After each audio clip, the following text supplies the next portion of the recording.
Cody, welcome to the show today. Hey, I appreciate you having me on, my man. I can't wait to learn all about flex industrial space. How did you get into it? Like, give me a little backstory on this, Cody. How does one get into this asset class? I mean, well, when I got started in the business back in 2005, I kind of just fell into it. I got started and went to a local brokerage shop, and he said maybe you should go lease and work on some of this stuff over there. And it was very unpopular at that time, but it was a good product to get started in. I mean, you get your hands dirty. I mean, the owners were all private, so they were a little bit easier to deal with and get in with, and especially when you're really young. Sometimes in commercial real estate, if you've never done it, right, going and getting a listing on a giant office tower or something like that can maybe be a little tougher. But somebody that's got a few units here and there on some light industrial is a little easier. And so got into it on the leasing side. That's how I started, and just kind of built a team over time. And now we just focus on the investment sales side of it. Yeah, that's amazing. So you wanted to get into the sales side of things. This was back a while, Yeah. and you got into this because it was available, or you just really wanted to get into flex industrial? I mean, the broker that I went to work for, he said go do this because he was doing big box industrial, and I don't think he wanted me messing around in his area. So he Yeah. said, go do this stuff. I think it will be popular one day. Yeah. Do And this thing so he that was no one right. wants to do. Do this thing that no one wants to do. Pretty much, yeah.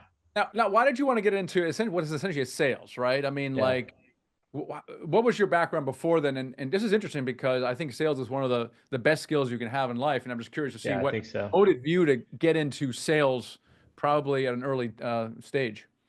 So I was a car salesman before that, and had actually met a few guys selling cars. I worked at Westway Ford selling Ford vehicles, and met a few guys in the real estate industry. They looked good, they dressed good, they talked good, they had the beautiful watch on. I mean, they looked really good, and just seemed really savvy. And I said, I think that could be a good avenue. And met somebody that was in it, helped me get into it, and applied at a few places. And luckily, a local guy picked me up. But I've always enjoyed sales, right? I like the independence of it. I like the crafting and creating your own niche within it. And so, I'm a big believer in it. I love the freedom of it, even though you really don't ever have any freedom.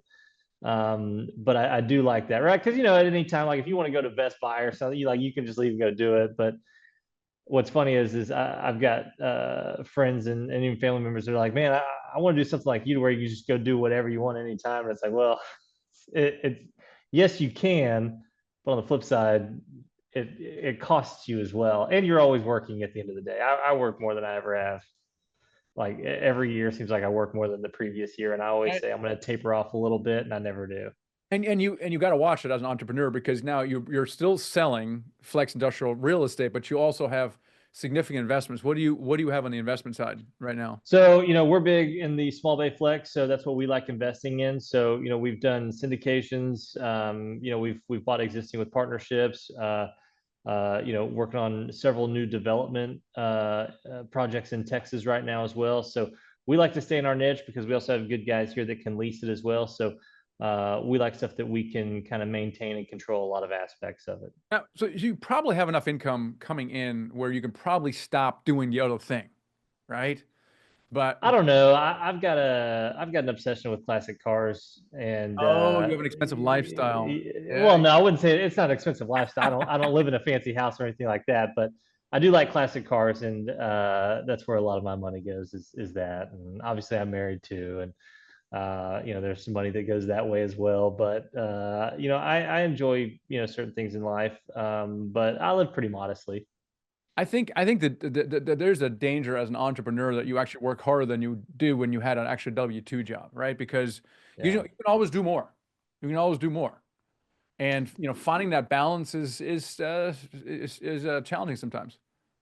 Well, and if what's funny is a lot of people in sales, what you'll find, and a lot of the guys on our team here, and even me, like you really enjoy it too. And so it's something you enjoy. It's something you can also hate quite a bit at the same time. But and I always say, you can love it and you can love to hate it at the same time. But it's something that we thoroughly enjoy, and I enjoy it too. I still wake up in the morning fresh, ready to go, looking to, see what opportunities and possibilities that we can uncover during the day. And so it's something that I still very much enjoy, even though I've been in it for a while. Now, so you said you got started when it really wasn't popular. Now, Yeah. before we get into why it's more popular, let's define this thing that we're talking about here. What exactly is it? What is the asset class? So, it's got a lot of different names to it, right? Like some people call it flex space, some call it small bay industrial, some call it contractor garages. It's all the same thing at the end of the day. And a lot of it is, light industrial, small tenant based buildings that are comprised of, multi-tenant buildings, obviously, where the tenant size is, can range anywhere from 1,500 up to 5,000 square feet. That's usually kind of the range within small bay. And so, those tailor really good to, anybody in the contracting business. I mean, there's a plethora of tenants in it now. Back in the day, it used to just be plumbers, electricians, and things of that nature. But, now you'll have gyms in there. Obviously, it's huge in the automotive side, whether it's, tent shops, car wrap shops, mechanics, things of that nature, hot rod. But it's also, it's not uncommon to see retail and office people in it now, which that's kind of the evolution of it. But it's really created for the light industrial user, is how it really was initially created. I see. Yeah, because to me, like gyms, I remember more like retail, and then you have auto shops and retail, and so they've been separate over the years, and now maybe they're blurring a little bit more. But what is it about this asset? Well, by the way, what do you call the asset class? What do you like to call it? I like to call it small bay. Small bay. All right, Yeah. small bay. Okay. So what is it? How is this different from, let's say, retail, for example? So I see that maybe a gym can go in there, but the gym is Yeah. is markedly different than, for example, an auto shop. So what defines small bay real estate? So it's going to be that tenant size and that ability to expand and downsize, right? So you got a lot of projects where the unit sizes are 2,000 square feet, so it allows somebody to go from 2 to 4 to 6. That's what gives it that flexibility. That's why some people call it flex space. But where it benefits from some of the retail guys is obviously you're not going to get like a TJ Maxx or a Ross or something like that, or JC Penney's. It's getting a lot of the I would say more localized and independent businesses, right? So like people that run like Pilates studios, tumble and cheer, places, or nice high end fitness, yoga. A lot of those people can come to here because a lot of those guys don't really rely on the retail frontage like they Mhm. used to back in the day. Like I'm sure you probably remember back in the day, when I was younger, my dad would go to a retail center to pay his insurance for his car, right? Because they'd be in insurance, insurance agencies would be in retail centers all the time, and now they're not as much. And so, with technology, people aren't really as reliant on drive-by traffic as they are of social media, internet, word of mouth, things of that nature. And so that's why you get so many small retail guys into a lot of these places as well. Now, you said has become popular over the years. Yeah. What do you mean by it's become more popular, and why has it become more popular? Well, the asset class has evolved. It used to just be like really basic, like tilt wall metal construction, garage door with a walk-in door, right? That's how they kind of traditionally were. Then people started adding like, nice glass frontage to it, right? Adding certain little amenities to make it look better, look at a little more higher end. And really, since COVID, it started evolving because that's when it started to kind of pick up a few more like office tenants, retail guys, commercial kitchens, things of that nature started coming into it. And as the entrepreneurial, world that we now live in, and with 99% of the businesses in the U.S. being small businesses, and a lot of those being 10 employees and under. I mean, that's just continued to evolve and enhance it, right? Now you got all these e-commerce tenants that come over into it that you wouldn't have seen 10, 15 years ago. So there's a huge tenant base that really wasn't around back then that is now, and that's really dominant across the US. Interesting. Now, one of the things, let me ask somebody, if I'm an investor here and I want to buy these things, give me an idea of cap rates or any kind of sense for returns, because we're always in our world we're compared to multifamily, and sometimes we peek at other asset classes, and this is one of those things that's piquing our curiosity, which is why you're on the show here. So if I'm in, Yeah. what do investors like about this asset class? So there's some key factors why it's getting a lot of eyes right now. I believe it's got very friendly cap rates, very friendly returns on it. Obviously, it depends on the area and quality, right? It can run anywhere from 6 to 8% pretty easily. But the other thing is, what's really affected kind of multifamily and office and retail and medical office is the tenant turnover cost, right? When a tenant leaves and you bring a new tenant in, there's a heavy cost to it. A lot of people refer to that as the tenant improvement side to it. The tenant improvement side to small bay is relatively less than most. I think the only one that's going to be less than it is going to be self-storage, right? Because when someone leaves a storage unit, you sweep it out, bring the next guy in, and move on down the road. And small bay is very similar to it as well because there's not a lot of finish out in these units. They're very basic. A lot of times they come with an office and a rest warehouse, so there's not a lot to it. So they're very capital friendly when it comes to tenant turnover. They've got a lot in many areas. They've got a very good wide tenant pool, right? Very large tenant pool, depending on your space sizes. And so your releasing ability and velocity is also very good as to where, if you're investing in, medical office or retail, sometimes you'll have a lot longer extended on market times for vacancy. So it's got those two factors that a lot of people have been looking for, especially since the inflation and inflationary cost has affected a lot of things to do with the tenant finish out in many other asset classes. What is the average turnover? It's a good point. So the turnover, for example, I think in multifamily is you're turning over, 40% every year just on Yeah. the, and then you have to not only clean the unit, but maybe make some repairs and things of that nature. A house is even worse. So you have a single, Yeah. single house, they may turn over.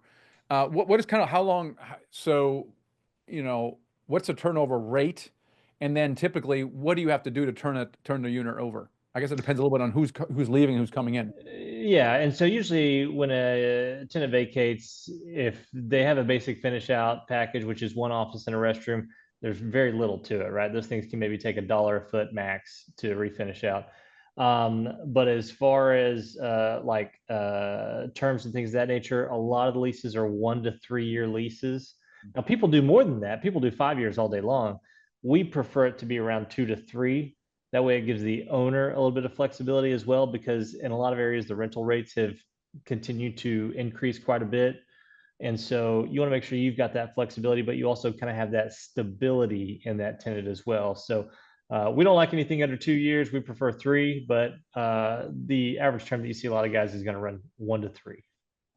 Now, what about the management of one of these small bay pieces of real estate, right? So one of the Yeah. things about multifamily is that it's relatively easy to hire a professional property manager to kind of handle everything, Yeah. and that's a bit more difficult on mobile home parks and self-storage based on some of the peers I talked to there, where they're more likely to self-manage to get a better result. Yeah. If I'm an owner of one of these assets, talk to me about what that management looks like. And that's what I would probably say is one of the better qualities about Small Bay. It is a very friendly management asset, right? And especially because a lot of times, not every time, but a lot of times they have triple net leases, right, where the tenants are responsible for their own repairs and maintenance. Hmm. So that takes a little bit of load off of a manager as it is. It's rare to see an on-site manager at any of these parks. I'll tell you, we sell to people from the multifamily side, from the storage side, from the residential side, office side. They all love it. They say they don't get any calls after 5 o'clock, which, because a lot of these are operated during business hours anyways, but also because a lot of the tenants take care of their own issues within their space. And so really what you're managing is the common area, obviously the accounting, bill pay, things of that nature. But as far as management goes, you can find a property manager to manage these assets. That we've never had any issue with that, and we even get people to do it that have never done it before, that are managing other asset classes as well. So it's a very friendly management style that goes into it. It's very basic in my opinion. All right, so there are property managers. Are there a lot of property managers that handle this kind of asset class, or are they less common? From where I'm sitting, I can probably throw one manager and hit 10. So there's quite a few people that can manage out in a lot of major metros. Obviously, if you're out in the boonies or something like that, then you got to get a little creative, just like any asset class. But for the most part, in and around any metro, I don't see anybody having any issues with management. Now, do you guys buy your own real estate as well, right? Yeah, we deal in all of it. So I mean, obviously our main forte is the investment sales side of it, right? That's what we've been doing for so long. We also help people with site selection as well to understand, if this could be a good site for small bay flex. But yeah, we love investing in it. It's something we've done for a long time, and we've gotten very creative with it too, with certain partnerships and development partners as well. But investing in it is one thing that we do, and obviously it's good for our long-term strategy as well. Well, I mean, a lot of brokers in any type of real estate class, they tend not to invest in the asset class themselves. Something I've never really understood. What is it about It's because they you? don't believe in it, in Well, my opinion. I mean, think about that. Why don't they yeah. believe it? They see deals all day long, both buying and selling, right? Over years and years and years. And they're like, my gosh, I should be on the other side of the table. And yet they never do it. Why not? Is it because they don't believe in the asset? They don't believe they can do it? Well, and I'll tell you this, I've got a couple, I know a couple people that sell, office buildings and things of that nature. And they were doing it before, the office sector went down. And I mean, they would never invest in it. They were always scared of it. They were just more on the salesman side of it. And I know a lot of people that are like that, and that's fine. I mean, you can be a salesman, you can be a specialist in it. You don't have to invest in it to make you any better or worse, right? It's just more of a preference. And so, but we heavily believe in the product here. We heavily believe in the future of it and the development of it, and the evolution of it. And so we like it. But yeah, I know plenty of people that don't as well on the brokerage side. I mean, I think some people just, more like the, sales and leasing aspect of the real estate business and don't want to take the risk on the ownership side. So how did you get started then buying your own? What did that look like? Talk to me about like maybe your first or second deal.